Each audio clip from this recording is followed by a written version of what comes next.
Olá, meu querido irmão e minha irmã, a paz do Senhor Jesus. Aqui é o pastor Antônio Júnior e eu desejo que neste dia Deus derrama das bênçãos dele, que Deus te capacite e te fortaleça.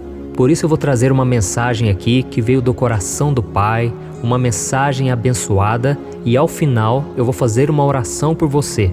Talvez você não saiba, mas todos os dias, às 6 horas da manhã, eu tenho feito a oração da manhã para você começar bem o seu dia, e às 8 horas da noite eu tenho feito a oração da noite. E tem sido uma bênção, eu tenho visto os testemunhos, os milagres que Deus está fazendo. Nós estamos formando uma grande corrente de oração. Então, antes de nós começarmos essa mensagem, já deixa aqui o seu like, se inscreva no meu canal e ative o sininho para você receber as notificações do YouTube assim que eu colocar o próximo vídeo, tá bom? Hoje nós vamos falar sobre algo que nós precisamos muito, que é de paz no coração. Você já deve ter percebido que o mundo está cada vez mais nervoso, deprimido, não é mesmo? Esses dias eu estava lendo uma pesquisa e ela mostrava que os níveis de estresse, raiva, tristeza, preocupação, elas têm aumentado muito nos últimos anos, e isso é muito preocupante, porque além de afetar a nossa saúde emocional, o estresse ele reflete no corpo, ou seja, na nossa saúde física, e muitos inclusive têm morrido por causa disso, por causa de infarto, problema no coração, tantos males que isso causa.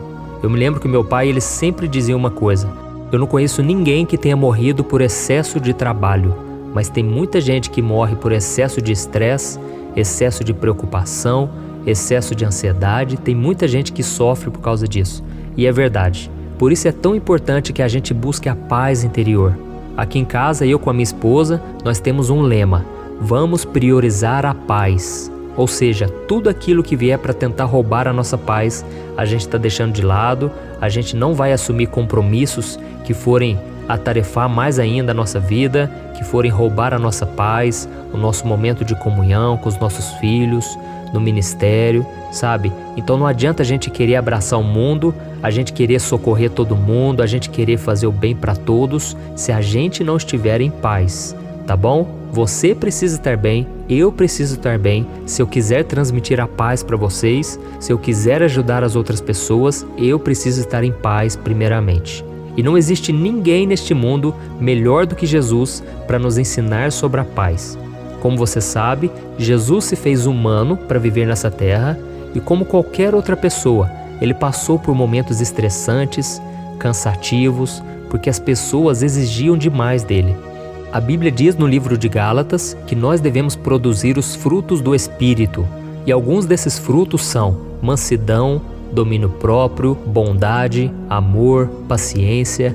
E eu vejo que o maior fruto que Jesus ele deu foi justamente esses relacionados a domínio próprio, a ser uma pessoa mansa, uma pessoa humilde. E eu fico imaginando aqueles fariseus, ou seja, aqueles religiosos da época.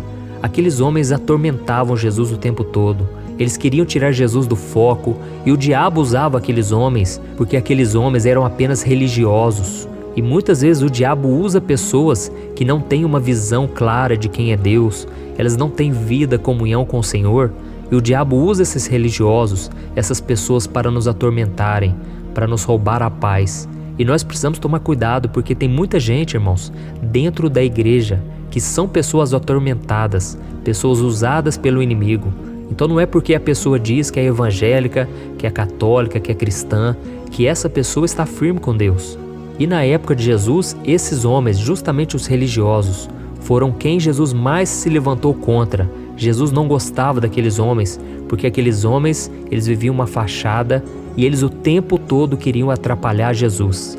Por isso eu senti no meu coração de ler com você uma passagem que está lá em João, capítulo 8, e que fala exatamente sobre isso. Alguns dos religiosos estavam questionando a identidade de Jesus e duvidando de quem ele era. E vamos ver qual foi a resposta de Jesus, como ele reagiu a essa situação. Veja o que Jesus disse: vocês são daqui de baixo, eu sou lá de cima. Vocês são deste mundo, eu não sou deste mundo. Eu lhes disse que vocês morrerão em seus pecados. Se vocês não crerem que eu sou, de fato morrerão em seus pecados. Então os fariseus perguntaram: quem é você? E Jesus respondeu: exatamente o que tenho dito o tempo todo. Olha isso, irmãos. Jesus estava constantemente sob pressão. Muitos acreditavam em quem ele era. As pessoas simples eram transformadas. As pessoas humildes recebiam a graça de Deus.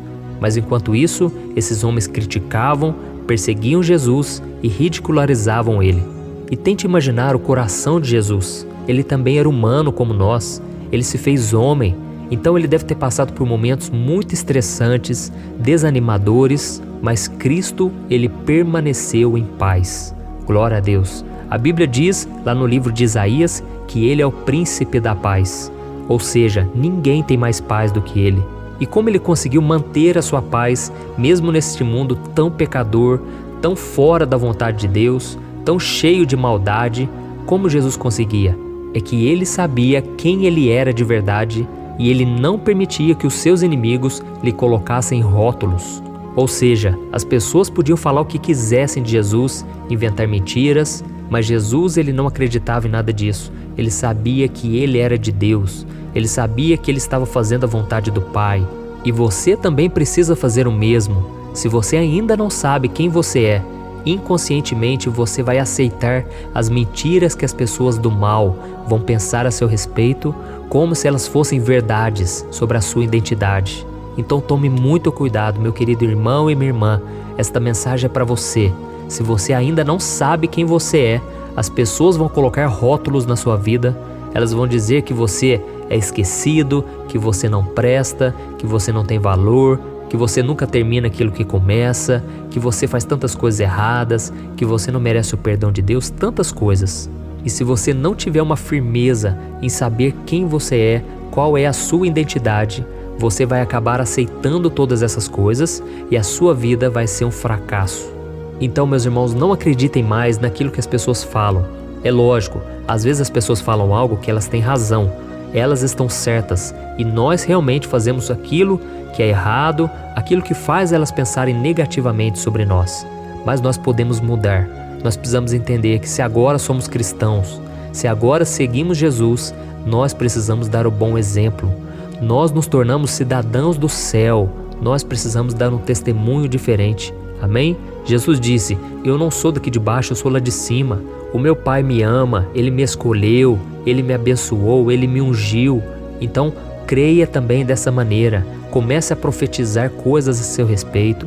Sabe, muitas vezes eu já olhei para o espelho e eu olhava e eu dizia, eu sou mais do que vencedor, eu não aceito ser escravo do pecado, eu fui liberto por Jesus, eu sou abençoado. Sabe, é muito importante você acreditar naquilo que você diz.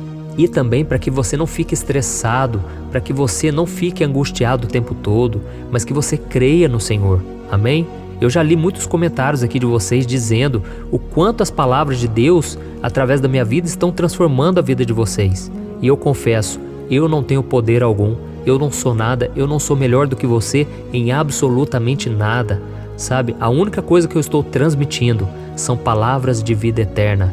Palavras que Jesus disse, que são palavras espirituais e palavras que trazem vida. E é isso que vai mudar a sua vida a partir de hoje e todos os dias. Amém?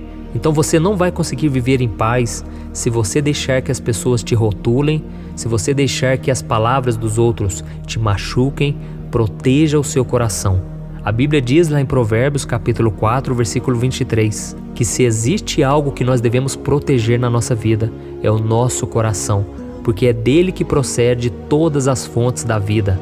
Então creia, você é muito especial, você é amado por Deus, você pode errar sim, mas Deus te perdoa se você se arrepende de coração e Ele apaga o seu passado. Glória a Deus. Então creia em todas essas verdades da palavra de Deus e a sua vida vai ser transformada dia após dia. Amém? E agora eu quero que você feche os seus olhos, nós vamos fazer uma oração, mas eu quero também que você ore junto comigo. Você que não tem o costume de orar, não importa, ore baixinho, ore da sua maneira, mas fale palavras que estão no seu coração e Deus vai ouvir. Amém? Glória a Deus. Senhor, meu Deus e meu Pai, eu me coloco na Tua presença nesse dia, ó Deus, em primeiro lugar para Te louvar, porque o Senhor está sempre acreditando em nós, o Senhor está sempre nos incentivando a prosseguir. Quantas vezes, meu Pai, nós pensamos em parar, mas hoje nós estamos aqui reconhecendo, até aqui a Tua mão tem nos sustentado, o Senhor tem nos fortalecido e eu creio que o Senhor fará muito mais nas nossas vidas. Oh Deus, nós reconhecemos também que sem a Tua palavra, sem a Tua presença, nós não conseguimos sair daqui, nós não conseguimos vencer os desertos do dia a dia. Oh Deus, assim como Jesus disse, nem só de pão viverá o homem, mas de toda a palavra que sai da boca de Deus. Oh Senhor, nós cremos na Tua palavra, ela vem até nós como um refrigério. Oh meu Deus, nesse deserto tão difícil que estamos vivendo, no qual as pessoas não demonstram amor, as pessoas não nos valorizam, mas nós cremos, Jesus está na nossa vida e Ele é o príncipe da paz. Nós não vamos deixar mais, ó Deus, que ninguém roube a nossa paz, que nada, nem o diabo, nem as pessoas, nem as circunstâncias. Oh meu Deus, que o Senhor venha nos abençoar, venha nos ajudar, Senhor, a não vivermos estressados, roendo as unhas o tempo todo, preocupados, depressivos. Tira-nos, Senhor, dessa angústia da alma, tira de nós, Senhor, essa ansiedade, que nós possamos olhar para Jesus, nos alimentarmos espiritualmente da Tua presença, para que nenhum mal nos atinja, para que a gente não seja abalado diante das lutas do dia a dia. Ô Senhor, venha carregar os nossos fardos. Não conseguimos romper com os vícios, com os pecados que tanto nos prejudicam. Senhor, nos livra das más amizades, daquelas pessoas que nos influenciam para o mal, para o pecado. Livra a gente, Senhor, dessas conversas inúteis, essas conversas fúteis que só nos levam a pecar, a pensar de forma errada. Livra-nos também, Jesus, dos pequenos pecadinhos que vão aparecendo no dia a dia, que a gente venha se livrar deles, porque a Tua palavra diz que são as pequenas raposas que estragam a lavoura. Jesus, não deixe que as pequenas coisas nos tirem da comunhão com o Senhor. O inimigo tem se aproveitado desses momentos de fraqueza para ele lançar mentiras a nosso respeito, nos fazendo acreditar que somos fracos, que não temos o perdão, que não vamos conseguir superar nossas crises. Por isso, ó Deus, eu te peço, não deixa, Senhor, esse irmão, essa irmã, se esquecer de quem eles são, Pai. Oh Deus, quando as tempestades vierem, que essa pessoa se lembre que eles são filhos do Senhor e que o Senhor nunca vai nos abandonar, nunca vai nos deixar. Glória a Deus. A Tua palavra diz, Pai, que quando nós oramos, entregamos nas Tuas mãos os nossos problemas e louvamos ao Senhor. A paz de Cristo, que excede todo o entendimento, guardará os nossos pensamentos e o nosso coração. Por isso, Senhor, nós tomamos posse dessa paz que o mundo não conhece, que nós não conseguimos entender. Coloca paz no nosso coração, Pai, mesmo diante da morte, mesmo diante da crise, mesmo diante das maiores batalhas. Em nome de Jesus que eu oro e te agradeço. Amém. Glória a Deus. Como é bom, irmãos, buscarmos ao Senhor. Eu me lembrei aqui, enquanto eu estava orando, de quantas vezes eu me senti um derrotado, de tanto ouvir as pessoas dizerem que eu não ia dar em nada, que eu não fui chamado por Deus coisa nenhuma, que eu nunca daria nada na vida. Mas hoje eu estou aqui, sorridente, feliz da vida, abençoado, cheio da paz do Senhor, porque Deus é quem me protege. Então, meu irmão, creia, o Senhor é quem te guarda, o Senhor é quem te livra. Creia no Senhor, meu irmão, essa fé simples e pura de uma criança, essa fé simples que você acha que não é nada. Jesus disse, se a tua fé for como um grão de mostarda, você vai mover montanhas. Aleluia, porque não é no seu poder, mas é no poder de Jesus. A pequena fé depositada no lugar certo, que é em Jesus, ela faz o sobrenatural acontecer. Amém? Glória a Deus. Eu sou o pastor Antônio Júnior. Se você gostou, compartilhe essa oração. Foi uma bênção hoje. Eu me senti muito renovado aqui. Eu não sei você, mas eu me sinto muito bem de compartilhar a palavra que Deus coloca no meu coração, de orar com você. E eu te espero no próximo vídeo, tá bom? Inscreva-se no meu canal e compartilhe. Um abraço.